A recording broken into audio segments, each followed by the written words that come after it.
Mas vamos orar para a gente começar? Amém, Senhor. Obrigado por essa manhã novamente. Tudo que o Senhor já tem falado e ministrado aqui nesse lugar, no dia de hoje. E que nesse momento não seja diferente. Que o Senhor venha sobre nós aqui nesse ajuntamento. Se dê a conhecer a nós, Deus. Abra os nossos olhos para que possamos te ver. Em nome de Jesus. Amém. Amém. Amém. Nós estamos acompanhando essa revista aqui, né? Para ficar todo mundo. É uma revista excelente, que trata sobre Gênesis. Começamos de fato em fevereiro, bem específico, e aí a revista ela vai dando lugar para esses momentos, né? Então, como a gente brincou ali, nós nesse semestre damos 2 lições. Eu acho que normalmente um semestre tem 25 domingos, 26 domingos, né? Então os outros domingos foram outras manifestações de Deus, né? Mas aí a gente retoma agora, nós vamos pegar a lição de Gênesis 3, que é a lição 3, né? Que é sobre a queda do homem.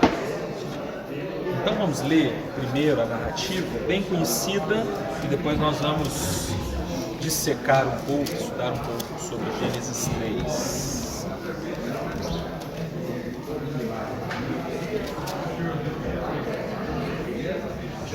Voz aqui, vou de minha esposa com voz de atriz. Leia, por favor, meu bem, Gênesis 3, tá? A partir do 1 você vai ler até... Vamos fazer o seguinte, ler até... Não tem problema não, pode ser até o 13. A desobediência do primeiro casamento. A cobra era o animal mais esperto que o Senhor Deus havia feito. Ela perguntou à mulher: é verdade que Deus mandou que vocês não comessem as frutas de nenhuma árvore do jardim? A mulher respondeu: podemos comer as frutas de qualquer árvore, menos a fruta da árvore que fica no meio do jardim. Deus nos disse que não devemos comer dessa fruta, nem tocar nela. Se fizermos isso, morreremos. Mas a cobra afirmou: vocês não morrerão coisa nenhuma. Deus disse isso porque sabe que quando vocês comerem a fruta dessa árvore, os seus olhos se abrirão, e vocês serão como Deus, conhecendo o bem e o mal.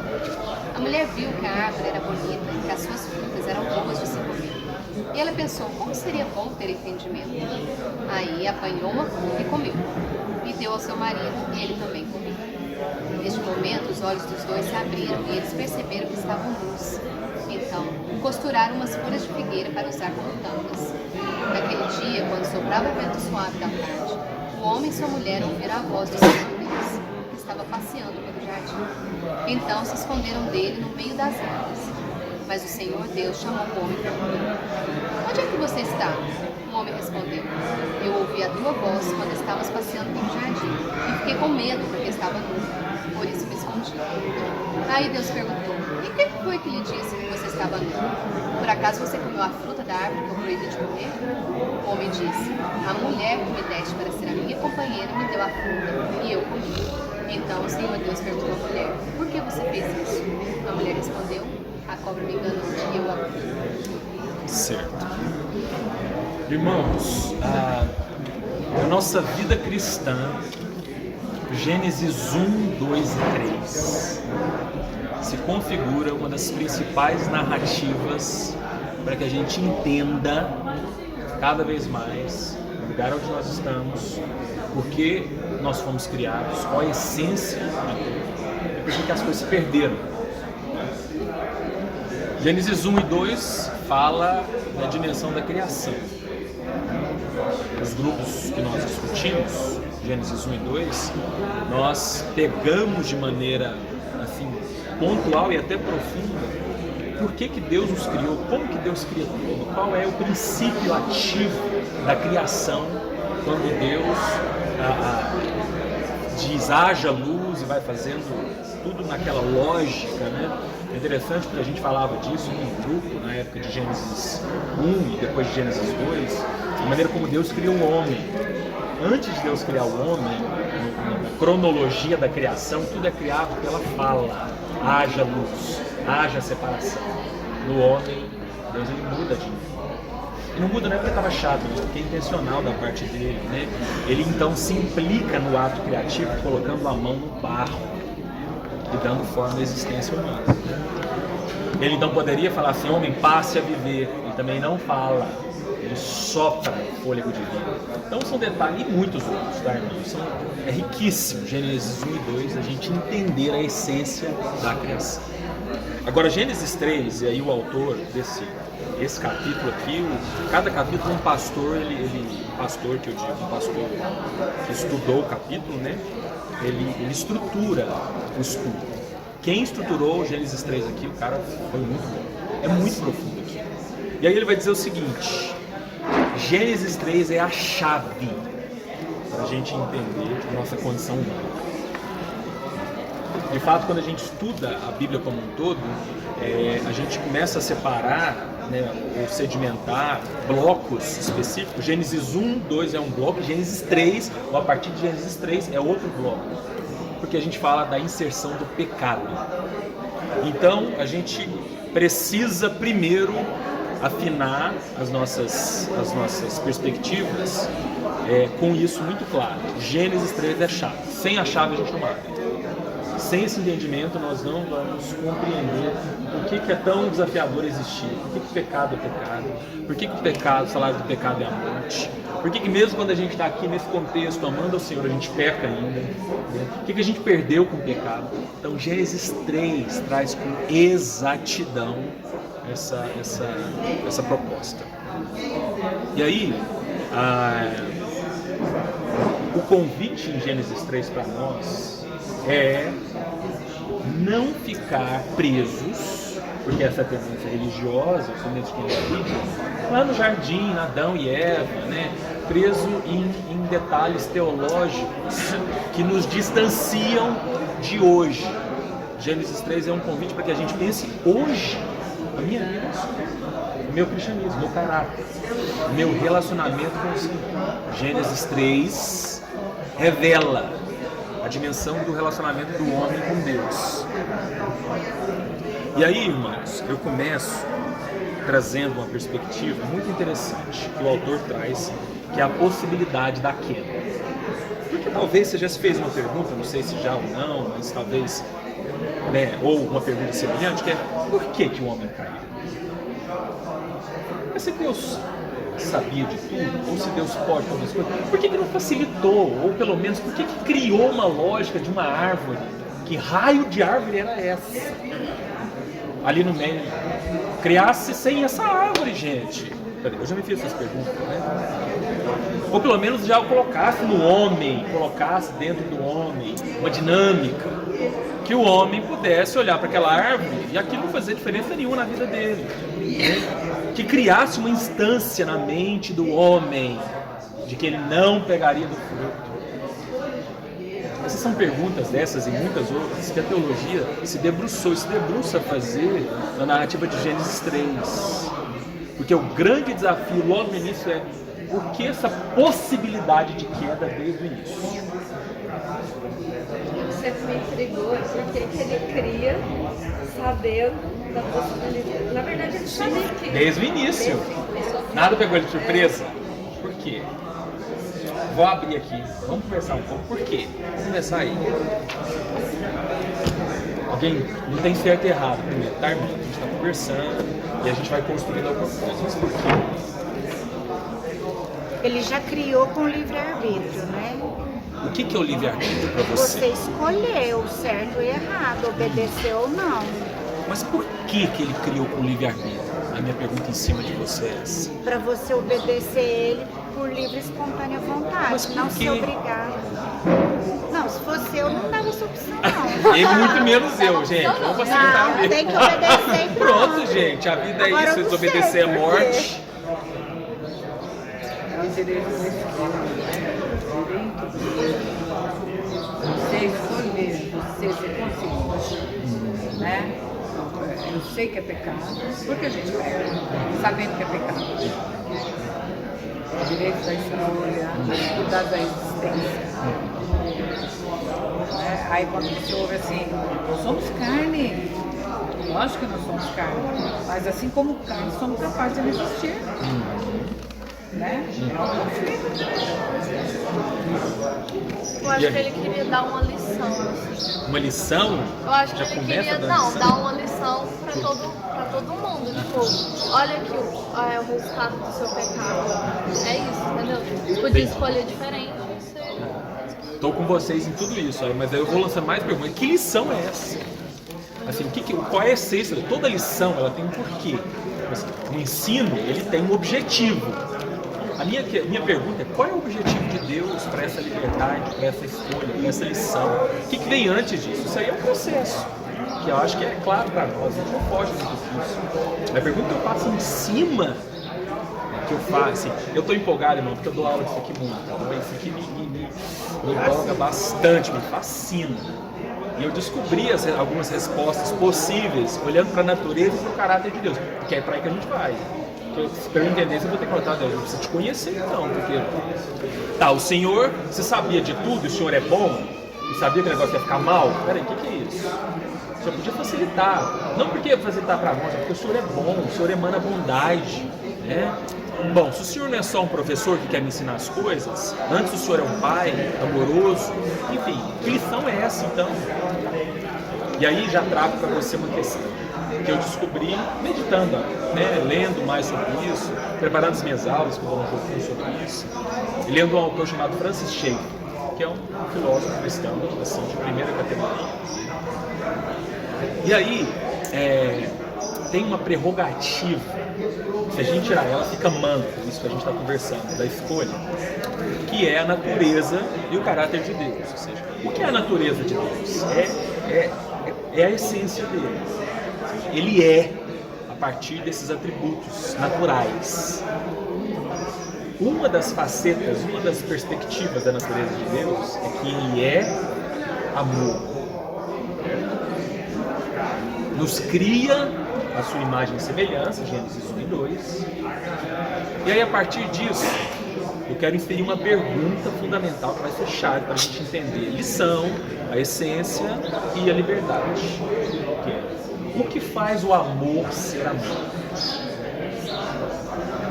Pensa comigo. O que faz amor ser amor? Ora, se eu obrigar, que a minha esposa está aqui, vou fazer 13 anos esse ano de casado. Né? 13, né, amor? 13, né? 13, tá bom. Outubro, meu outubro. 13. Vou fazer 33. Vai fazer 33 aqui, ó. É isso aí. Eu vou fazer um mês. E eu 43. Pronto, aí. Mas desses 12, 33, 30, tudo isso, um mês, o que faz o amor ser amor?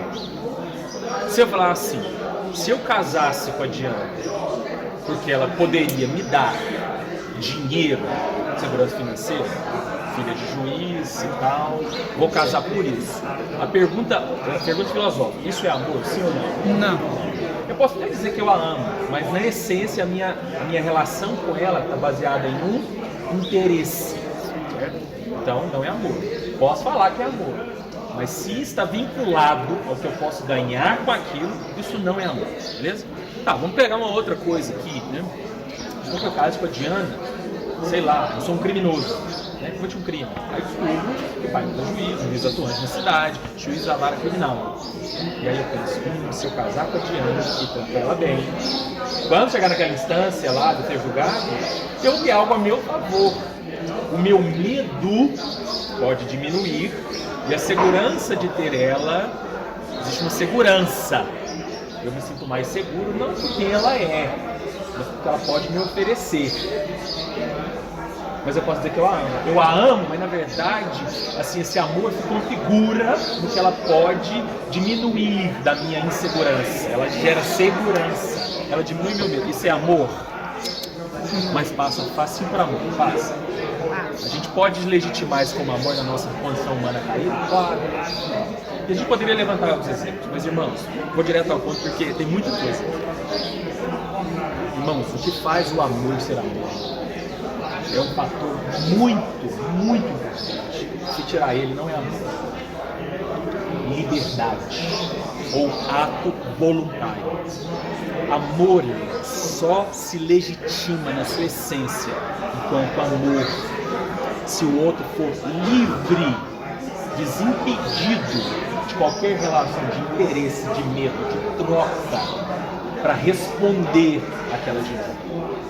Quando a liberdade é colocada em questão, isso não é qualquer outra coisa. A gente pode colocar o rótulo de amor e forçar a barra, mas na sua essência, amor só é amor se ele tiver na dinâmica relacional o canal da liberdade, do voluntário. A palavra voluntária é melhor, porque ela vem de volitivo. O volitivo é eu, o meu desimpedido que vai ao encontro. Não é que eu posso ter algo em troca, né? Porque nada disso, é de uma outra instância muito profunda e que só pode ser legitimada se tiver liberdade, se for livre, liberdade, se for livre de qualquer outra instância. Claro que gera respeito, claro que a gente pode ter generosidade, cumplicidade, a gente pode compartilhar de coisas. Existem muitos desdobramentos, mas o desdobramento ele não é o fim, ele não é a essência, não é a coluna dorsal do amor. Está comigo até aqui? Vamos para uma outra dinâmica. Logo, necessariamente, amar é correr riscos. Isso é fato, mas amar, a dinâmica do amor, se ela é estruturada na liberdade e no ato voluntário, ela implica também em correr risco. Risco de quê? Qual é o risco que a gente corre? Qual é o risco que Deus correu conscientemente quando criou o homem à sua imagem e semelhança? Ele não ama. Dele desfazer desse amor, dele querer pegar a sua liberdade e dizer, não vou corresponder a esse amor dessa forma, porque eu sou livre. Faz sentido, irmãos? Até agora? Tá difícil, né? Faz sentido? O que você acha, meu bem? Minha esposa acabou de fazer uma escola de cosmovisão, então eu sei que tem que ter na cabeça dela ali. Tá. Então isso é importante para a gente entender o porquê, e aí é algo que eu tenho para mim, né? A árvore, ela é uma expressão de amor. A árvore do conhecimento do bem. Por quê? Preste muita atenção nisso. Quando Deus fala assim, você pode comer de tudo, menos desta árvore. Deus cria uma dinâmica didática, aí a lição, para poder dizer para o homem que ele é livre, e nessa liberdade ele poderia ou não legitimar o amor. Escolher. A escolha dele em não comer do fruto ia legitimando de fato o amor genuíno. Esse amor de dizer, Senhor, eu te amo e por isso eu não pego do fruto. E aí entra o primeiro princípio do pecado, na minha vida e na sua, desde Gênesis 3. O pecado, ele é uma reivindicação. Reivindicar é, me dá isso aqui. Da autonomia. Pecado reivindica a autonomia do homem. Assim, eu quero do meu jeito da minha vida. Eu quero a minha liberdade para fazer o que eu quero com ela. A gente pode aplicar qualquer coisa. Eu reivindico a autonomia quando eu tenho uma vida sexual fora do princípio. Eu reivindico minha autonomia quando eu gasto meu dinheiro do jeito que eu quero. Quando eu trato moral e caráter do jeito que eu quero. Qualquer pecado. Pensa em qualquer pecado. De corrupção a falar uma fofoca. De um pecado sexual cabeludo até roubar 50 centavos na farmácia. Você está reivindicando a sua autonomia, a sua liberdade. Eu sou livre, a vida é minha. Do jeito que eu gosto, do jeito que eu quero, da maneira como eu quero. Você reivindica aquilo e vai dando cada vez mais um espaçamento. Você vai cortando, você vai aniquilando essa possibilidade de legitimar o amor por ele. Então essa é a instância do pecado. Reivindicar a autonomia. Minha autonomia. Não, o jeito que eu quero, meu direito, gente. Nós vamos entender agora como é que a serpente entra nisso. Tá? Mas primeiro eu preciso que você entenda essas estruturas. O pecado, que precede antes a dinâmica do amor, a liberdade. Não é livre para isso. Se Deus criou o homem como imagem e semelhança dele, imputou no homem essa essência do amor, Deus sabia também que essa essência só poderia se legitimar se o homem fosse livre. Se Deus criasse um homem já orientado para amar Deus, sem capacidade de exercer sua liberdade, isso não era amor. Não adianta. Se nós somos a imagem e semelhança, necessariamente, na essência do homem, nós também vamos ter que ter essa instância de responder com a liberdade, de responder com autonomia. E Deus correu nisso, como Ele correu. Da gente pegar e, em autonomia, não sei se eu quero não quero não. Ele tem essa liberdade, porque essa liberdade está implícita na essência de quem Deus é, de como Ele nos criou, a sua imagem e semelhança, e acima de tudo, do que é o amor de Deus em nós. Amém até aqui? Acho que a nossa grande dificuldade a gente criou na nossa mente que o Jardim do Éden foi feito perfeito e pleno. E era para ficar assim se caso não houvesse a queda. E assim, hoje, não sei, até hoje eu estou buscando Deus, tem um versículo que fala em Gênesis 2, que fala assim: quando o Senhor Deus fez o céu e a terra, não haviam brotado nem capim nem plantas, pois o Senhor ainda não tinha mandado chuvas e não havia ninguém para cultivar a terra. Então a gente imagina aquele jardim assim, que vai ser assim pro resto da vida se não tivesse tido a queda. Mas no meu entendimento, Deus fez potencialmente a criação, tanto a natureza quanto o homem, para ser pleno e perfeito. Assim como não havia as árvores depois de ser criado, o homem também estava potencialmente para ser pleno e perfeito. Então, por isso existia essa possibilidade de erro, essa possibilidade de escolher algo errado. Porque a nossa cabeça é assim: mas como? Ele não era perfeito? Foi tudo feito perfeito, pleno, assim, da forma como era para ser, perfeito. Era potencialmente, tinha potência de ser perfeito e pleno, assim como a natureza, né? Isso é lindo, Deus, essa liberdade que Deus dá de não fazer uma coisa pronta, mas a gente participar com Ele, seja na escolha errada ou ruim, é o certo, como o Saulo falou, mas participar com Ele para criar, né, um ambiente. Tanto que, assim, uma coisa que Deus tem falado muito comigo é que Ele faz um jardim, mas lá em Apocalipse a gente termina uma cidade, que tem uma árvore no meio. Então existe um processo de construção dessa cidade. Assim, no homem também existe esse processo. Isso só aumenta, assim, o sentimento do amor de Deus.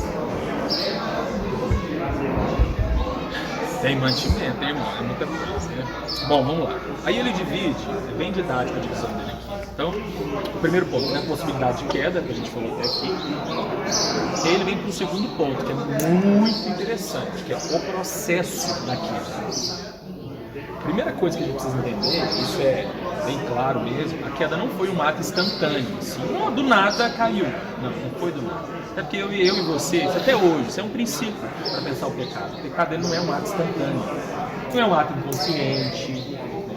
Ele tem instâncias, ele tem dinâmicas, ele tem níveis, fases, ele tem características que vão sendo envolvidas, tem princípios ativos, tem maneiras de ser acessado. Então, a gente vai chamar isso de o processo da queda. E esse processo, ele começa com um personagem vindo, que é a serpente. Então, você tem o diabo se manifestando ali na serpente. A narrativa começa dizendo: a serpente, enquanto animal astuto, é o símbolo do início do processo. E esse processo, cada etapa dele é muito importante para o nosso entendimento. Porque não são etapas aleatórias, não são detalhes que você pode descartar. Começa com a fala da serpente. E ela começa dizendo assim, ó: como é que Deus falou? A primeira coisa que você precisa entender, gente, é que o diabo sabia tudo que Deus tinha falado. Existe uma dinâmica de linguagem aqui que é fundamental para a gente entender. Né? Quando a pessoa faz uma pergunta que já sabe a resposta, porque foi isso, já sabia, achou a resposta. Então, a maneira como ele começa a acessar a linguagem, a escolha das palavras, a escolha de uma pergunta que pudesse, de fato, levar a Eva, ou o homem, a humanidade, a entrar em contato com essa liberdade, mas a partir do engano, que ele vai falar de engano daqui a pouco, Era fundamental. Aí ele começa a perguntar, mas como é que Deus falou? Eu não estava lá na hora, me refresca aí a memória. Você não pode comer de fruto nenhum? Uma pergunta, já embebida de distorções. Deus falou que não podia comer de fruto nenhum? Deus falou isso? Não! O que Deus falou? Você pode comer de todo fruto, todo que existe. Mas da árvore do conhecimento do bem e do mal, desse você não come. Porque no dia que você comer, você vai morrer. Essa era a perspectiva, era o absoluto de Deus para o homem. E aí, a serpente pega exatamente fragmentos da fala de Deus para poder incitar esse cenário daquele. Irmãos, isso não mudou, isso que eu quero te dizer. Isso não mudou. Você vai ver o diabo no meu ouvido e no seu ouvido, ainda incitando questões da natureza do caráter de Deus, questões que Deus falou e a nossa realidade, por exemplo. Ah, Deus é bom então?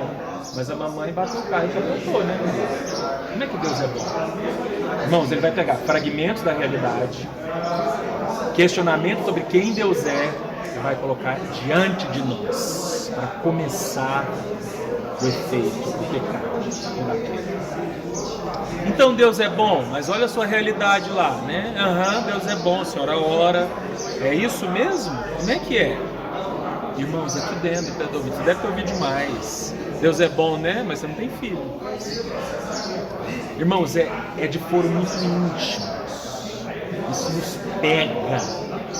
E nos pega bonito, nos pega de jeito, nos pega no desconforto, porque de fato encontra essa dinâmica da liberdade, essa dinâmica de não ter todas as respostas, por exemplo, o qual ele nunca garantiu que a gente teria todas as respostas. Isso vai de encontro à dinâmica de fé. Sabe o que é fé? Uma boa definição de fé que eu aprendi na minha caminhada. Fé é a capacidade de a gente experimentar mais da pessoa de Deus. Então, se ele consegue tocar na minha vida e na sua áreas que ainda não estão experimentando Deus ou que estão dialogando com Deus, pô, Deus, eu não estou entendendo o que está acontecendo. Se ele toca ali, ele amplia o cenário da gente reivindicar a liberdade e dizer, não é bem assim não. Mesmo, minha vida, meu corpo, eu faço o que eu quiser, o negócio de me guardar para o casamento, sexualmente, esse negócio de que Deus é bom, mesmo que eu não tenha filho, esse negócio de que Deus que cuida de mim, mas minhas contas estão todas atrasadas e tal.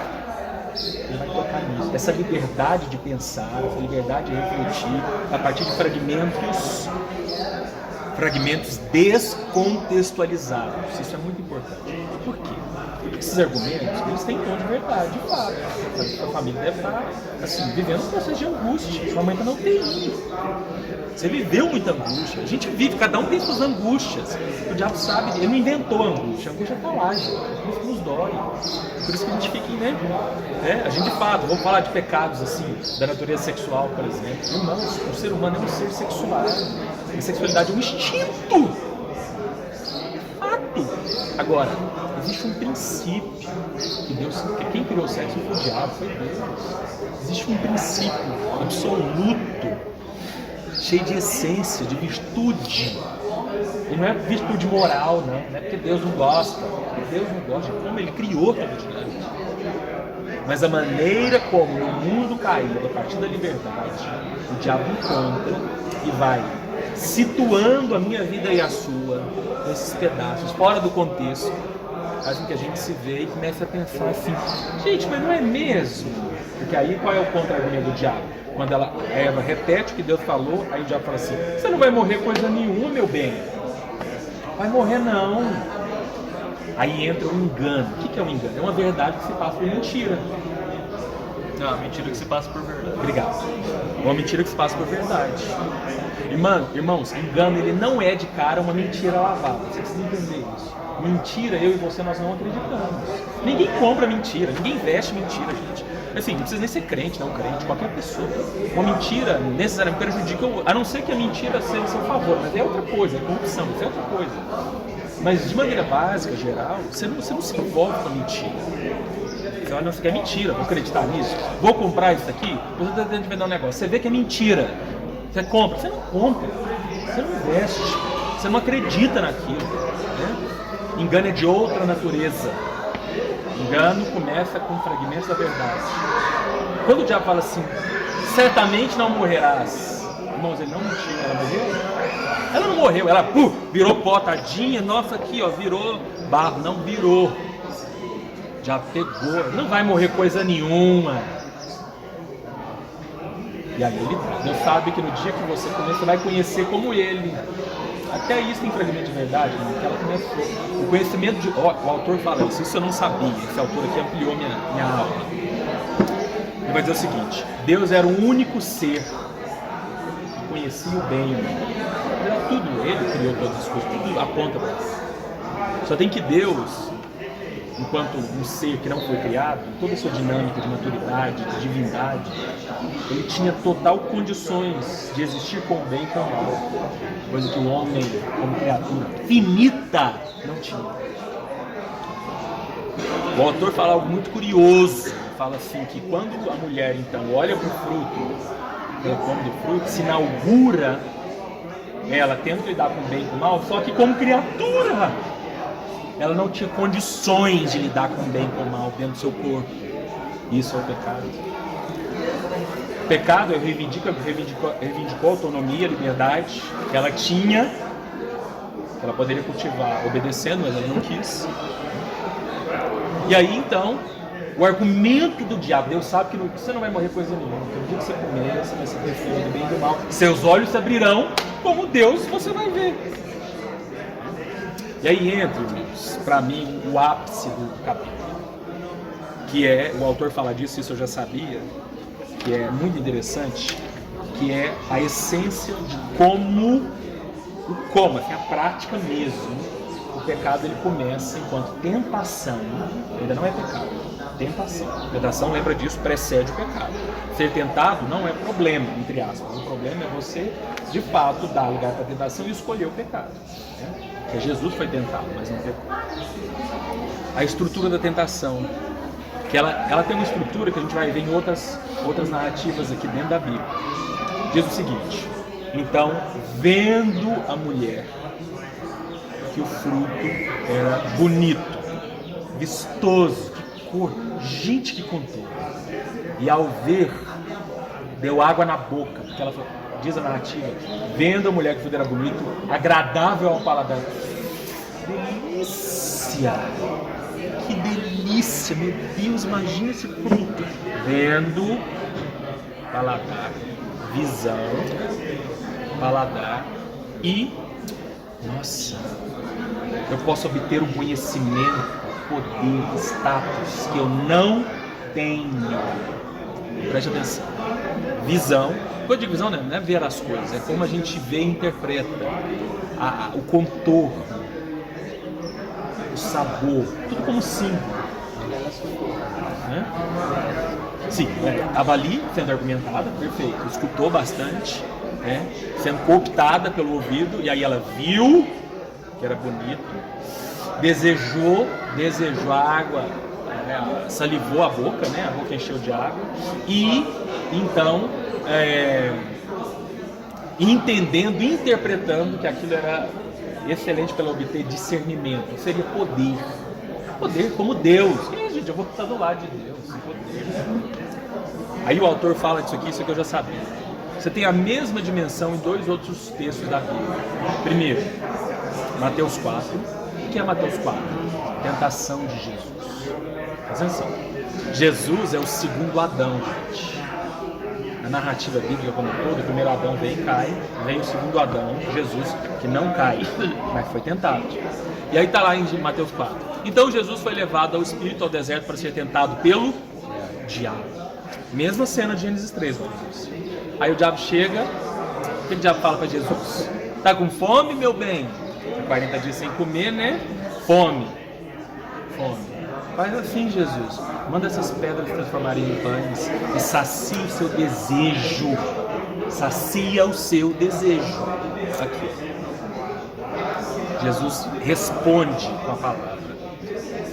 Em sol de pão verá a onda, toda palavra que procede. Aí beleza, ok? Aí vai o diabo. Jesus, não necessariamente nessa ordem, vou pegar na ordem exata. Ele leva Jesus no entendimento assim: você tem anjos a seu dispor. faz assim. Jesus, você tá com a autoestima tão baixa, aquele deserto, né? Tudo assim e tal. Se lança aqui de baixo. E manda e ordena que os seus anjos venham te suster. Você tem poder para isso. Ostente o seu poder. Você pode isso. Isso é importante para você nesse momento. Você não é filho de Deus? Manda seus anjos, né? E Jesus rebate com a palavra. Deus vai, né? Não tentarás o Senhor teu Deus. Vai indo em cima, vai indo em cima. Mesma coisa. Esse segundo equivale ao terceiro. Vendo a mulher que era boa para você discernimento. Esse mesmo discernimento aqui tem a ver com essa lógica do poder, do status, da maneira como eu me destaco, da maneira como eu vou estar acima de outros.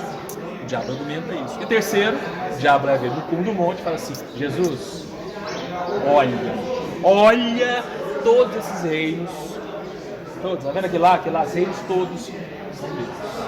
O diabo não mentiu não, porque o mundo já os maligno era dele mesmo. E eu vou te dar tudo isso, você tá vendo? Olha que beleza, eu vou te dar tudo isso. Só ajoelha, 30 segundos, ajoelha, presta uma adoração.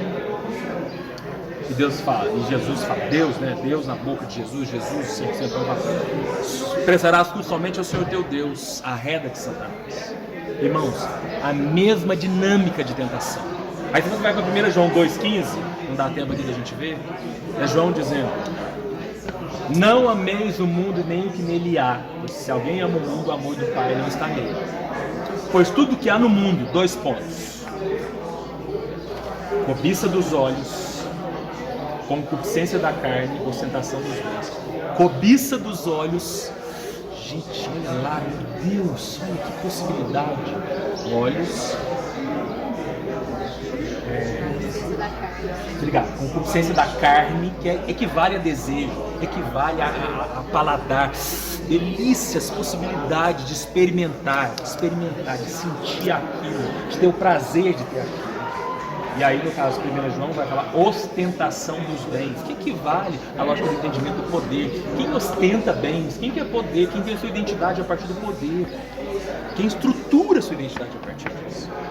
Irmãos, para a gente aplicar, depois, em casa, reflete sobre isso, sobre os seus pecados. Você vai ver que todo pecado, ele é originado em algum desses 3 pontos. Ou pelo olhar, você vê, e como que você vê, te acessa, te deixa, ou pelo paladar, símbolo, desejo, o prazer de ter aquilo em mim, ou pela possibilidade que aquilo pode me dar entendimento, poder, ostentação, me destaca, me valoriza, me coloca neste outro lugar. Essa é a essência do projeto. Passe por isso. E o nosso grande desafio não mudou de Gênesis 3 para cá. É conseguir identificar isso na gente, para que a gente possa enfrentar esse engano. Porque o engano vai vir a partir disso. O engano vai vir no que eu estou vendo, como eu estou sentindo e na maneira como eu estou interpretando o que é poder, o que é meu favor, o que de fato me faz bem e como faz bem. O engano vai ser instalado na liberdade que eu vou dar nessas minhas instâncias. O que vocês acham? Comentários? E por que a serpente foi na mulher? Que ela é mais fraca? Não, isso aí é engano. Isso aí é engano que eu digo, isso aí é pra mim é bobeira, isso aí não tem nada a ver. Mas poderia ter ido lá, não. Poderia, mas você não pode jamais dizer que a mulher foi mais fraca. Por quê? Gênesis 1:27 fala assim, 1:26. Disse Deus, façamos o homem nossa imagem, por nossa semelhança. Lembra do primeiro grupo que a gente falou disso, da mulher? Não sei se você vai lembrar. Está falando muito disso aqui no primeiro grupo. Fiz questão de enfatizar o papel da mulher. Porque em Gênesis 1:27, Deus não tinha criado ninguém ainda. Nada. E Deus já tinha dito, vamos fazer o homem a nossa imagem e semelhança e tal, que ele domine sobre tudo e tal. E no finalzinho do 27 ele vai dizer assim, ó, homem e mulher os criou. Ou seja, Deus não tinha criado nem homem nem mulher, ele já tinha em mente homem e mulher. Quer dizer que mulher tem a mesma essência que o homem tem como imagem e semelhança. Se eu falo que a mulher é mais frágil, eu falo, Deus, você é frágil, Deus. Porque você é imagem e semelhança. O E é a somatória dos dois, né? Homem Perfeito. Agora, claro, a natureza da mulher, quando fala de natureza, de expressão, isso é outra coisa, né? Do sensitivo, de ser mais sensível. Agora, essa noção de fraqueza, isso para mim é um erro teológico, assim, gigantesco, assim, não tem nenhuma base, assim, bíblica para isso. Essa base, você já, em Gênesis 1, você já nivela, né? Até eu brinco às vezes quando eu dou aula, né? A Bíblia é machista, mas no primeiro capítulo ela já deixa todo mundo igual ali. O problema são os símbolos das palavras, de submissão, de sensível, que a gente dá como conotação de inferior ou de fraco. Este é o problema. A simbologia das palavras. A gente às vezes lê a palavra submissão e a mulher enquanto esse lugar mais sensível como uma instância inferior, aquém, desprovida, e o homem superior. Isso não é Bíblia, isso não é Bíblia. Isso é manco demais, isso é sem nexo. E quando fala que a mulher é frágil, não quer dizer que ela é fraca. Né? Entra dentro da que a gente fala mais sensível. O sentido das palavras, né? O sentido. Mas eu acho que a questão da idoneidade da mulher enquanto auxiliadora, porque a partir do momento que você tem essa melhoria de Deus como auxiliadora na sua casa, eu acho que isso é reforçado. Entendeu? Assim, na minha concepção, é como se fosse um contraponto. Assim, quando você chega para auxiliar negativamente, quando você entra para auxiliar com a idoneidade, como que as coisas você contextualiza conforme o propósito de Deus? Eu acho que ele reforça, na verdade, quando atenta a mulher, eu acho que na verdade ele reforça a contrapartida, o quão importante a auxiliadora idônea ela tem. É um contraponto. Para mim, ele reforça o quão importante a mulher é como auxiliadora idônea, que foi o propósito pelo qual ele é criado. E como E que ela não é inferior por isso, ela não é menos, ela é parte de, ela é parte, E né? reforça o papel do homem também, que se ele tivesse sido firme, cabeça, né, não teria. Defendo também, eu não concordo muito com isso, né? Que a palavra foi dirigida ao homem, né? Que a ordem foi dirigida ao homem. Aí parece que aí é aquela coisa, foi o Senhor, só falou pro homem, a mulher não sabia e por isso que o diabo foi. Isso pra mim é um total engano, mas um tinha que ser escolhido. E coube de escolher a mulher, né? Então pra mim não tem pelo menos não que eu consegui chegar aqui, não tem um porquê de ter sido a mulher, porque um teria que ser escolhido. E ele escolheu a mulher. Essa parte. Pelo menos a Bíblia não mostra assim, ela estava mais Vulnerável. A Bíblia não fala sobre isso. Uma coisa também que eu já vou falar é que quando ele está conversando com a mulher, na segunda fala, mas depois que ela responde ele, não, você não pode comer de tudo. Aí ele fala, mas vocês não morrerão. Aí então ele fala que Deus mente e coloca Deus num papel de egoísta, que ele quer o poder e o conhecimento só para ele, e ele usa esse jogo de palavras para colocar fogo ali na situação, para que a mulher se volte contra Deus e possa querer ter a mesma coisa que ele. Isso é bom porque só Deus tem, eu não posso ter. O autor fala disso aqui, tem um quadrinho sobre o engano, de como a Satanás distorceu a palavra de Deus. Presta atenção, eu vou fazer a analogia aqui para você. Essa é a primeira que ele traz. Então o diabo fala, não comerei de toda árvore do jardim. Qual é o engano que ele fala? Deus é arbitrário. Deus, ele seleciona, Deus não é tão disponível assim aberto, Deus se contradiz, ele é um juiz injusto, Segundo, é certo que não morrerás, Deus é mentiroso. Então fica a interpretação da fala do diabo, tá? Que o autor está dando, que é muito interessante. Certamente não morrerá, Deus está mentindo para você, minha filha, presta atenção. É do caráter de Deus mentir, né? Porque Deus sabe que no dia que, ou seja, Deus é egoísta. Nossa, isso aqui é muito interessante. Isso aqui é de fato. Olha que engano. Deus sabe que você vai conhecer com ele. Ele é egoísta. Não é que Deus tem problema com autoestima, não quer dividir as coisas, quer centrar nele, né? Vão abrir os olhos. O homem será aperfeiçoado. A ideia de querer sentar num estágio inferior. Seus olhos vão abrir, você vai conhecer como ele. Você vai ser aperfeiçoado. Esse argumento, esse talvez seja um dos mais nocivos, porque ele tem até uma boa intenção. Né? E como essa boa intenção é uma isca e pega aqui em cima, né? O homem já era pleno de. Hoje eu falava, estava estudando com a Diana, a gente conversou sobre nudez, que é um detalhe aqui que eu vou falar na hora de fechar. Né? A palavra nudez ela aparece no capítulo 2 e no capítulo 3. No final, o último versículo 2 e ambos estavam nus e não tinha problema com isso. Depois do 3, se não me engano, 3:9, diz que os olhos se abriram e perceberam que estavam nus, nudez. A nudez no capítulo 2 e no capítulo 3, elas vão ter, o original no hebraico, estruturas diferentes. A nudez no capítulo 2 quer dizer plenitude. Ambos estavam nus e eram plenos. O que você vai pessoar? Eram plenos. Quando há queda, a nudez no capítulo 3, que é aquela nudez pós-queda, que são os olhos se abrindo, necessidade de construir, de costurar roupas para se tampar. A nudez é uma... deixa eu pegar minha cola aqui. É um incômodo. A nudez agora não é mais pleno. Só se pensar hoje, ninguém vai tirar a roupa. Já é a coisa mais incômoda que existe. Mais irregular, mais desconfortável. A nudez agora, pós-queda, é um incômodo. Né? O diabo traz o argumento de que não seria incômodo para o mundo. Seria o quê? Aperfeiçoar. E aí mais um que ele vai dizer. Como Deus sereis, o homem será divinizado. Ele vai ser como Deus. Olha o argumento, você vai ser divino como Deus. Isso jamais poderia acontecer, gente, nessa magnitude, porque a instância de Deus não é nossa, nós somos criaturas, Ele é o Criador. Né? E sereis conhecedores do bem e do mal, né?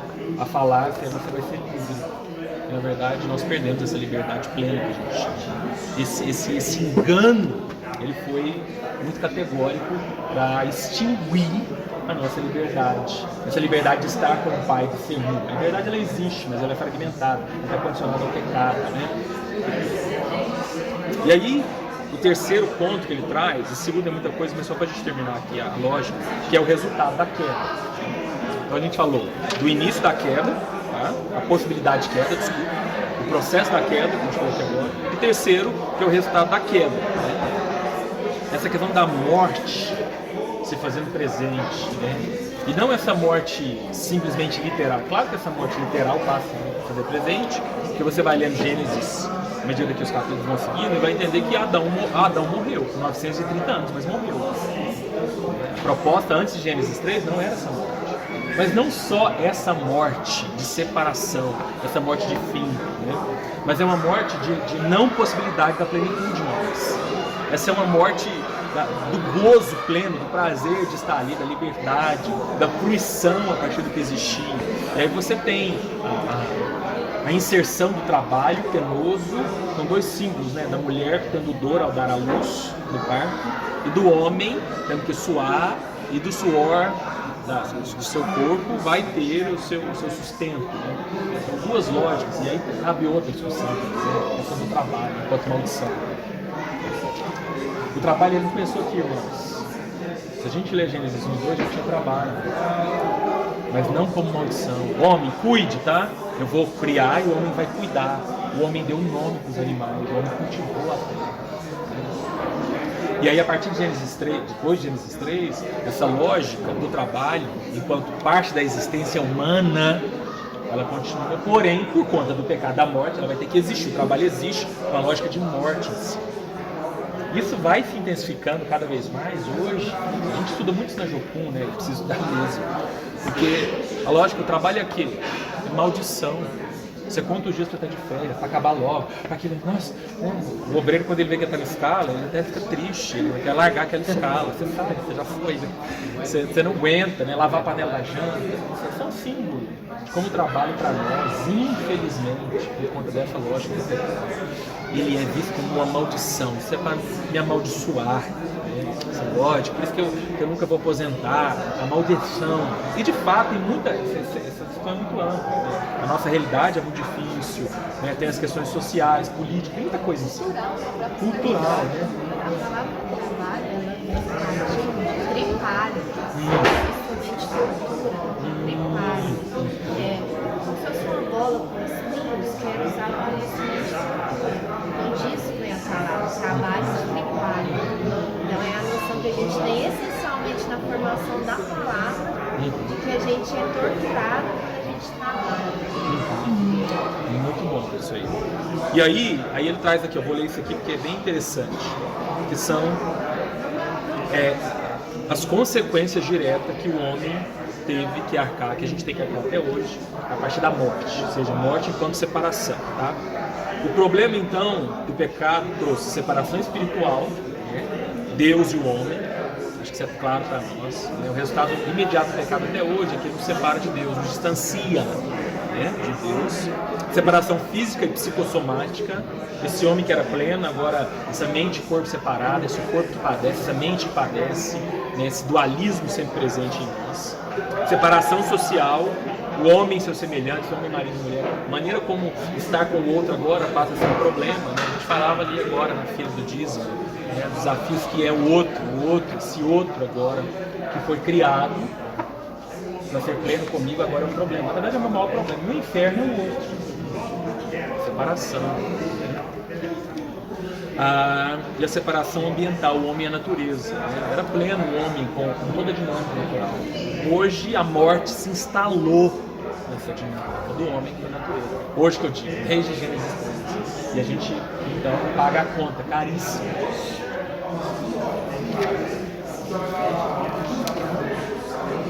Aí tem uma frase bem interessante. E a frase diz o seguinte, o autor é desconhecido, eu só cito a frase aqui. O pecado o leva mais longe do que você jamais teve a intenção de ir. O pecado o retém mais tempo do que você jamais teve a intenção de ficar. O pecado lhe custa bem mais caro do que você jamais teve a intenção de pagar. Ele vai trazendo esse entendimento desse custo alto que foi o pecado. Ao mesmo tempo, irmãos, tem algo maravilhoso que Gênesis 3 também nos aponta, que é, assim, indiretamente, no medida que a gente vai lendo a narrativa que a gente encontra, que é a pessoa de Jesus. Ele traz uma frase aqui, eu vou ler para você já, mas depois eu quero ler lá, que eu achei interessantíssimo, eu nunca tinha pensado nisso, que tem a ver com a nudez. O homem ficou nu, e a nudez agora era um incômodo, era uma vergonha. O que ele teve que fazer? Esconder. Uma roupa para isso, né? E aí ali ele vai cozendo folhas e tudo, mas a partir daquele momento, quando o homem vai para a terra, tirado do jardim, como é que o homem se vestia? De quê? Lembra, a roupa era feita de quê? Folha, não era folha? Não, de folhas. De pele. Encerrada a sessão. Só terminar aqui. De pele. Como é que você faz uma roupa de pele? Tem que fazer o que primeiro? Matar um animal inocente. Para cobrir essa vergonha. Olha o que ele fala. Jesus é esse animal inocente que vem cobrir a nossa vergonha. O sangue de Jesus é o que nos reveste desse lugar inadequado que o pecado nos coloca. Glória a Deus.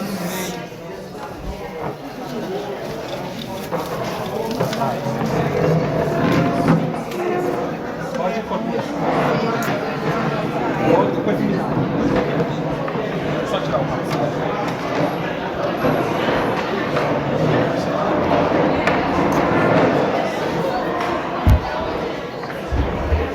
E aí?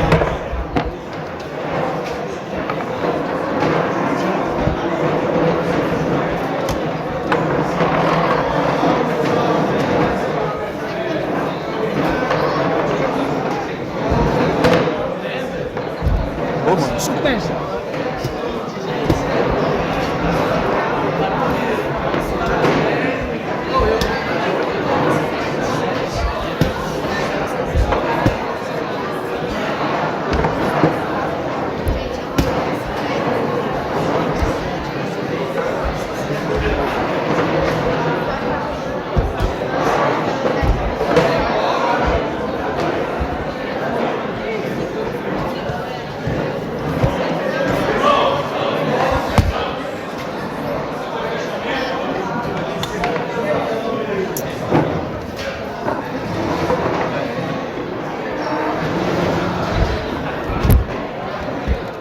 Aí eu preciso ter um silêncio agora, porque nós não temos microfone. Silêncio, silêncio, silêncio, silêncio. Vamos fazer o fechamento então. São meio-dia, vamos pegar pelo menos uns 15 minutinhos, tá? Primeira coisa que é fundamental, eu acredito que o seu grupo deve ter falado disso direto ou indiretamente, é o entendimento genuíno que Gênesis 3 é uma chave indispensável para você entender a condição humana e a criação. Sem Gênesis 3, assim, muitas perguntas e muitas questões ficariam no ar, né? Então isso também nos coloca no entendimento que Gênesis 3 é uma fonte que você deve revisitar sempre. Eu pessoalmente, na minha prática como professor, nas aulas que eu dou na Jocum e tudo, tem uma aula em cima de Gênesis 1, 2 e 3. Eu dou essa aula já há uns 3 anos.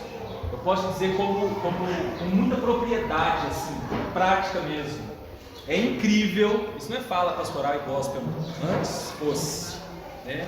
Só para você entender que é incrível como Gênesis 3 pode revelar coisas e mais coisas cada vez mais sobre você, a sua condição humana, o pecado e a maneira como a gente se relaciona com Deus e uns com os outros. Então eu quero te desafiar sempre, releia. São narrativas que a gente já está acostumado e esse é um problema. Narrativas bíblicas que você está acostumado, você liga um botão automático aqui e aqui não te acessa mais. Isso é problema, não faz isso. Gênesis 3 é muito profundo. Eu estou te falando, eu dou aula disso há um tempo e eu preparando a lição hoje bem cedo, eu ficava vibrando lá na mesa. O Diana estava fazendo tapioca para mim e eu vibrando, né? De coisas que eu estava descobrindo, que mesmo sendo alguém que está estudando isso há algum tempo, eu ainda não tinha visto. Então eu quero primeiro te estimular nisso, tá bom?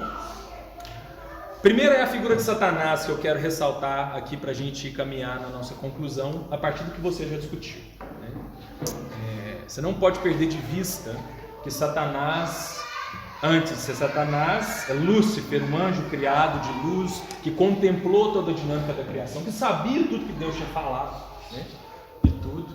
E a maneira como criatura caída que é deste lugar que ele vai tentar o homem, que é também criatura, que até então, antes da sua proposta, não era caída. Criatura caída que vai ao encontro de outra criatura, para que essa criatura possa cair também, né? Lendo alguns autores paralelos, quando estava produzindo o debate, a discussão, tem um autor que vai dizer que Satanás é um termo comum nas ciências humanas, ele é um antissujeito. O que é isso? Satanás, ele não quer, ele tem como essência aniquilar qualquer proposta de uma imagem e semelhança de Deus ou de um processo relacional entre os homens e entre o homem e Deus. Ele é anti. O que é ser anti-sujeito, anti-relacionamento? Ele quer eliminar isso, ele quer acabar com isso. Ele existe para poder disseminar essa proposta. Isso, e eu e você vamos ver isso aqui em Gênesis 3, né? A maneira como o engano, palavrinha de ordem para Gênesis 3, ele vai pautar o processo. O que é engano? Engano não é uma mentira de cara. Você precisa entender isso. Mentira é uma coisa, engano é outra. Mentira, quando você está caminhando, existindo, vivendo, e uma mentira chega até você, você não compra mentira, você não veste mentira, você não acredita em mentira, porque via de regra a mentira vai te prejudicar. E isso não é só para crente, evangélico, não, para qualquer um. Você não crê. Mentira, irmão, é dessa instância que se você decifrou, você não compra um produto que é mentiroso, porque aquilo vai te prejudicar. A não ser que você vai fazer uso da mentira a seu favor, isso é corrupção e é outro papo. Mas de cara que você entenda isso. Mentira. E o diabo já sabia disso, pai da mentira, de tudo isso, do engano. Ele começa então trabalhando com fragmentos da verdade. Por que eu quero insistir nisso? Para você deslocar para a sua vida hoje. Gênesis 3 é um convite constante da gente analisar, interpretar e pensar hoje o que aconteceu lá na matriz original, né? E aí você tem então um engano que começa como verdade. Todo engano, para entrar nessa classe, para estar nesse fenômeno, ele é uma expressão da verdade, fragmentada, recortada, picotada, tirada de um contexto. para atender a um pretexto, para atender um sentido. Então, quando a gente começa a contemplar o diabo dizendo como é que Deus disse mesmo? Ah, não pode comer do fruto? Claro que você pode. Irmãos, ela podia ou não podia? Podia ou não podia? Não. Ela não devia, mas ela podia. Irmãos, é para você entender que engano é desta ordem. Ela podia, irmãos, porque ela tinha liberdade, ela e ele. Estava implícito na dinâmica do amor. Amor só é amor, e por isso o homem foi criado a partir da imagem e semelhança de Deus. Amor só se legitima amor pela liberdade que existe em se relacionar. Quando se tira a liberdade, não é amor mais, é interesse, é troca, é medo, escravidão. Isso coloca o homem então nessa condição, duas árvores e o engano. E a verdade fragmentada. Certamente não vai morrer coisa nenhuma. Você pode comer. Seu olho vai abrir, seus olhos vão abrir. E você vai conhecer o bem e o mal. Então há um desdobramento, há um fragmento, ou são fragmentos de verdades descontextualizadas de um absoluto, que é da pessoa de Deus, para insistir no homem. Ressalto também, irmãos, isso é fabuloso. Quando eu li, eu fiquei bem vibrante, porque é algo que eu já tenho estudado bastante, que é quando no segundo tópico fala do processo do pecado. Ele faz um quadro comparativo com são três textos que trazem a mesma proposta. Gênesis 3, aqui ele trouxe Lucas, mas eu gosto de usar Mateus 4 e 1 João 2,15. Então você vai ter lá, Gênesis 3, vendo a mulher, que o fruto era gostoso, agradável, bonito. Vou pegar uma ordem aqui. Então, vendo que era bonito, tinha uma estética, tinha uma cor, os olhos, e vendo e interpretando que era gostoso, uma delícia, água na boca, desejo, sensação, e boa por obter discernimento, poder, status, ostentação. Você vai para a narrativa dos evangelhos, segundo Adão. Quem é o segundo Adão que também é tentado? Jesus. Se você pegar Mateus 4, você vai ver na narrativa.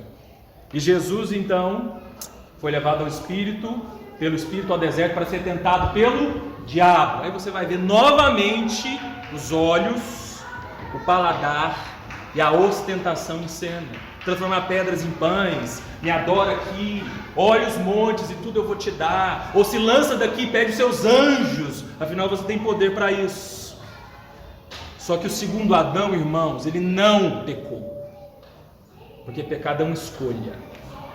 Isso tem que ficar muito claro para nós. Pecado é uma escolha, qualquer ordem de pecado. E como os autores aqui, ou o autor na verdade, trouxe, e isso é claro, isso é bíblico, não existe nenhuma dimensão de tentação que venha sobre a minha vida e a sua que não seja suportável. Isso te exime de um lugar de vítima. Me exime e te exime de olhar para as nossas escolhas e querer interpretá-las desse lugar passivo de uma vítima que não teve o que fazer. E aí 1 João 2,15, que é maravilhoso. Não ameis o mundo e nem o que nele há. Pois todo aquele que ama o mundo, o amor do Pai não está nele. Pois tudo que há no mundo, 2 pontos, aí vai dizer o que há no mundo. O que há no mundo? Vamos lá. As concupiscências, né? Pois é, aí ele traz a ordem. Qual é a primeira, ou nessa lógica toda? Alguém lembra? Gente, meu grupo pelo menos, me ajuda aqui, meu grupo, que eu falei lá no meu grupo. Concupiscência dos olhos, ou seja, ele vai ser didático e preciso no que você leu em Gênesis 3 e Mateus 4. Concupiscência dos olhos, esse desejo que eu vi, como vi, concupiscência da carne, o desejo, minha boca salivando, o símbolo, gente, disso. O desejo, o prazer, o gozo, a maneira como isso está aqui no símbolo, no nosso corpo. E do caso de João aqui, ele fala a ostentação dos bens. Essa instância caída nossa, que nós temos, do poder de querer este lugar, do destaque, de ostentar, porque a nossa identidade está vinculada a isso, que é podre, que é caído. Somos ensinados a isso. Isso é o que há no mundo. Nós vamos ver isso de Gênesis a Apocalipse, em especial aqui em Gênesis 3, Mateus 4 e 1 João 2. Guarda isso, irmãos. Eu desafiei meu grupo, como eu me desafio sempre, a pensar os nossos pecados, a nossa lógica de pecado, a partir disso. Preste atenção nos seus olhos. Você vai ver Jesus falando disso. Se o seu olho te faz pecar, é muito interessante. Ou você acha que Jesus escolheu por acaso? Eu podia falar o nariz. Ele falou olho. Existe um símbolo. Se o seu olho te faz pecar, arranca esse olho. Se essa mão te faz pecar, essa mão que leva o que você deseja até a sua boca, decepa ela, corta fora, como um símbolo de enfrentamento dessa nossa natureza caída. Como um símbolo real dessa proposta dos olhos, que não é problema não é olhar, né, irmão? Acho que é claro isso para você. É a maneira como nós nos tornamos vulneráveis nesses lugares. Sabe qual é o grande problema? É que a gente acha que isso é natural. Tipo, a carne, aí você vai com aquela máxima, a carne é fraca. A carne está fraca. Então. Querido, preste atenção nisso. De novo, você e eu, não somos vítimas desses processos todos do pecado. Nós somos responsáveis diante disso. Porém, graças a Deus por Cristo Jesus. Amém, aleluia. Não é possível ler Gênesis 3 Glória a Deus. sem pensar em Jesus, irmãos. Não é possível. Eu e você precisamos, ao ler a narrativa do pecado, isso dá não sei para você, mas pelo menos para mim, isso coloca num exponencial máximo, cada vez maior, o sacrifício de Jesus. Você tira daquele mundo gospel religioso, né, e começa a entender a profundidade disso. A gente falava no grupo ali, eu quero ler isso aqui, para a gente terminar. Teria 200 mil coisas, mas está suficiente já. O que o autor fala como um símbolo. Preste atenção aqui. Se alguém tiver a revistinha, página 20. Pode ser que você nem tenha conseguido chegar aqui, porque é muita coisa, né? No finalzinho, quando ele começa a falar da provisão divina para o pecado. Preste atenção nisso aqui, irmãos.